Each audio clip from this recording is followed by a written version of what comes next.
Y damos inicio a nuestro primer bloque de entrevistas.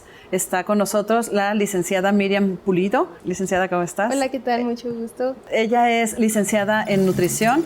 Nos acompaña del Hospital Country 2000 para dar inicio en este interesante tema. Y pues me gustaría empezar con la pregunta piloto. ¿Qué es la desnutrición? Bueno, la desnutrición se define o la define la Organización Mundial de la Salud como la ingesta insuficiente de alimentos en un tiempo prolongado, ¿no? Que esto repercute en el estado nutricio del paciente. La desnutrición es un tema que se vive mucho principalmente en los hospitales, ¿no? Uno pensaría que es más común a lo mejor en las calles, en las casas, pero es realmente una prevalencia alta la que vive en los hospitales y muchas veces no nos damos cuenta de ello como profesionales de la salud, ¿no? Nos enfocamos principalmente en el tratamiento médico, pero dejamos a un lado el tratamiento nutricio, que es parte integral del tratamiento, ¿no? Ese aspecto, yo creo que es importante para los que tenemos la necesidad de apoyarnos con esa parte clínica y obviamente el paciente muchas veces viene de periodos prolongados bajo esquemas nutricionales por padecimientos como diabetes, hipertensión, en donde no identificó los grupos importantes que tenía que consumir y empezó a abandonar ciertos grupos alimenticios porque no se hizo un análisis complementario que le pudiera identificar, de acuerdo a sus hábitos, ¿sí?, qué es lo que el paciente en un momento dado podía integrar y debía integrar y en qué cantidades de acuerdo a sus características clínicas, pero ese manejo integral a veces lo pasamos por alto.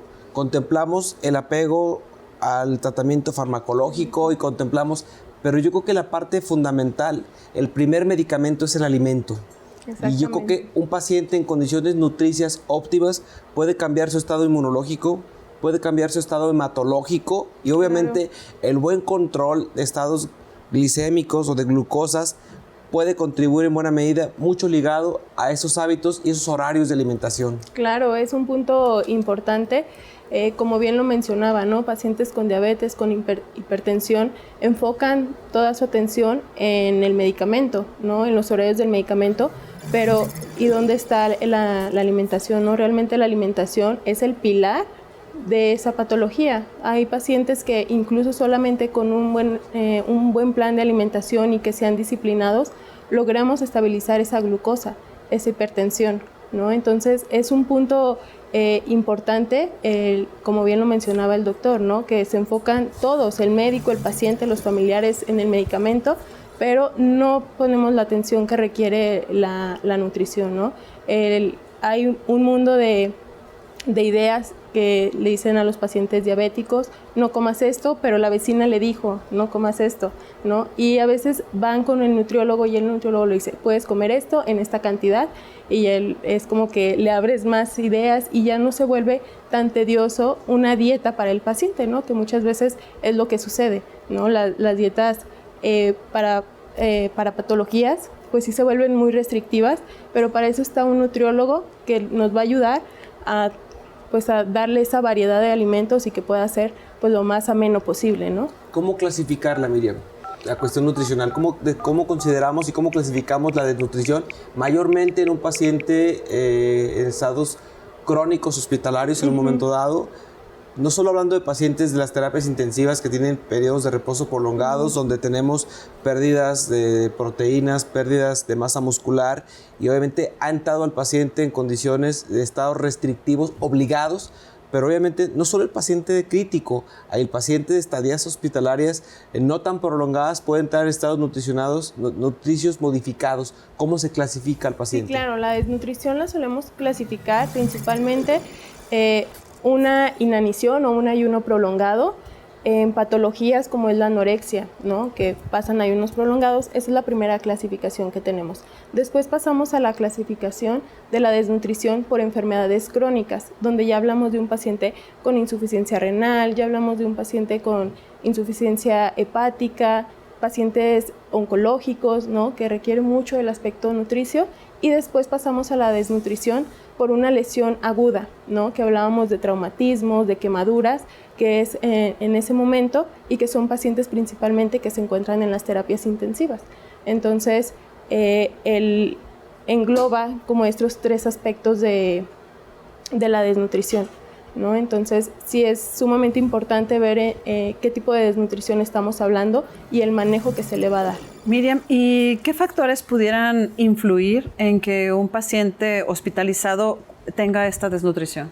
Bueno, hay factores tanto del paciente y externos. Factores internos, como se pueden llamar, que vienen del paciente, pues es la misma depresión que causa una hospitalización. El ambiente de hospital suele ser muy depresivo de cierta forma, entonces los pacientes al estar hospitalizados un tiempo prolongado suelen sufrir se enfadan de la comida, ya no quieren comer, ¿no? Y la misma depresión, falta de apetito, ¿no? Nos conduce a la falta de apetito. Otra de las causas pues son estudios o procedimientos que se le van dando en el paciente hospitalizado, ¿no?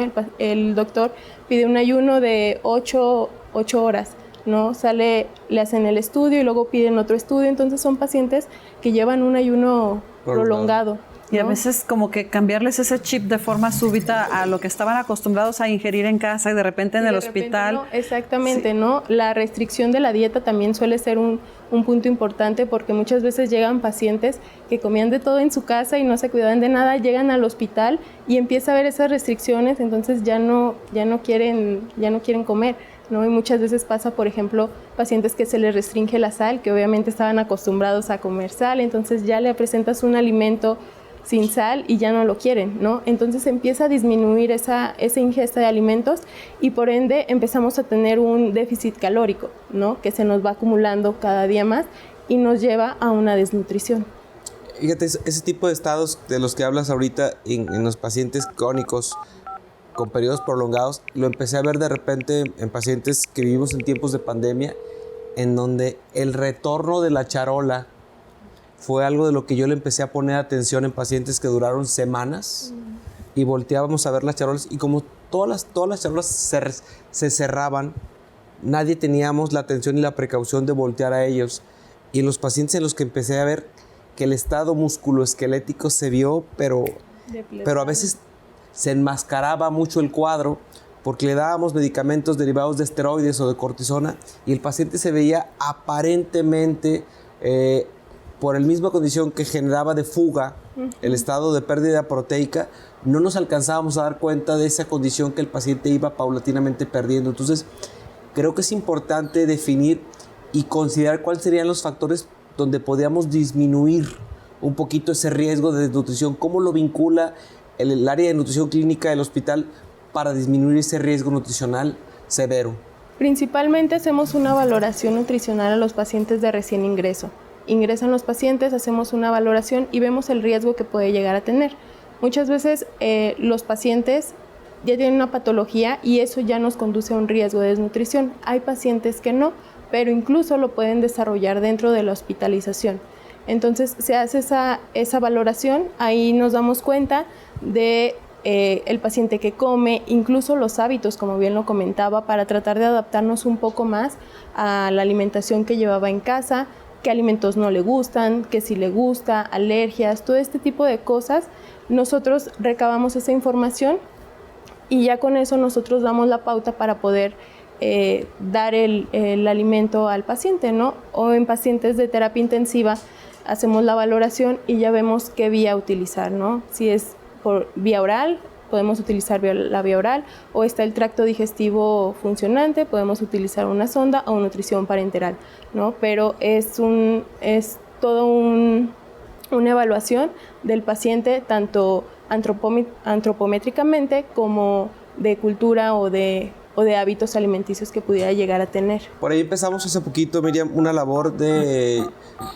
Adquirimos un equipo, que a lo mejor ya te tocó la experiencia, adquirimos un equipo que se llama InBody S10, sí, que entró como una parte funcional, sí, que nos ha sido un auxiliar clínico, porque quizás los médicos no volteábamos a ver con tanta atención, y lo digo en lo particular, yo en una búsqueda en medios y redes me encontré con esto, y me ha fomentado hacer de esto una herramienta, no solo para un servidor, sino para compartirlo con quien en un momento dado tengo que intercambiar para redirigir ese plan nutricional y considerar al paciente, no hacerle como tal una dieta, sino voltear a hacerle un traje a la medida también de sus hábitos y su cultura alimenticia, porque el ser humano de alguna manera es un ser de costumbres, y volteamos y decimos ciertos grupos de alimentos ya rigen mucho lo que yo tengo como costumbre. Hay gente que dice, es que yo no puedo comer si mi dieta no lleva frijoles al final de la comida. Sí, o sea, tiene que haber frijoles y todo lo demás que venga, ¿no? Si tiene que haber carne y todo lo demás. Todo esto, de alguna manera, resulta difícil. ¿Por qué? Porque en un hospital pues, no se van a freír frijoles para la gente, aunque a lo mejor en cafetería, y de repente lo hacen y dicen, le vamos a agregar a este paciente porque no está comiendo nada. Tenemos que empezar a despertar esa motivación. ¿Cómo hace el área de nutrición clínica para despertar esa motivación en el paciente? No irrumpiendo en la indicación médica, sino despertando en el paciente cuáles son sus hábitos, porque sé que tocan la puerta de cada una de las habitaciones con tabla en mano y consultar si el paciente tiene alguna alergia, conocer sus padecimientos y su historia clínica, no solo en lo médico, sino también en lo nutricional. De alguna manera, ¿qué podemos fomentar para que esto cambie? ¿Y qué ha hecho el hospital a lo largo de estos años para modificar este hábito?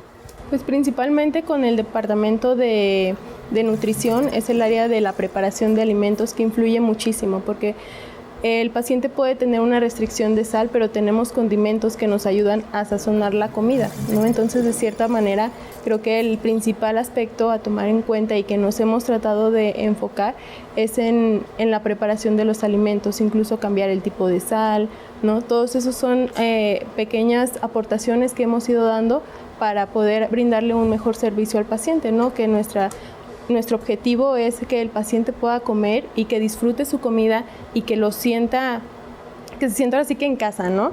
Tratar de hacer como esas pequeñas modificaciones. A lo mejor parte de la dieta hacemos la distribución de los nutrientes y veamos las porciones que el paciente puede comer, ¿no? Ya haciendo la reestructuración, ya podemos ver, a lo mejor el paciente tiene ganas de frijoles, ya podemos ver si le damos media tacita de frijoles, como para quitarle esa tentación, ¿no? De los frijoles, pero sí es un trabajo en conjunto. Digo, como nosotras como nutriólogas vamos, interrogamos al paciente, hacemos la valoración, pero también hay un trabajo de las personas de cocina, que a final de cuentas son las que presentan el platillo y nos dan la oportunidad de que el paciente pueda o no comer, ¿no? Entonces esa es como la parte fundamental. Es importante, yo creo que la gente que nos ve en pantalla, y lo decía en su momento, de algunos de los que hemos estado hospitalizados por necesidad, quizás no por gusto, pero integrar de repente ciertos grupos de alimento le cambia mucho la concepción, y obviamente de la vista nace el amor y es algo a considerarse.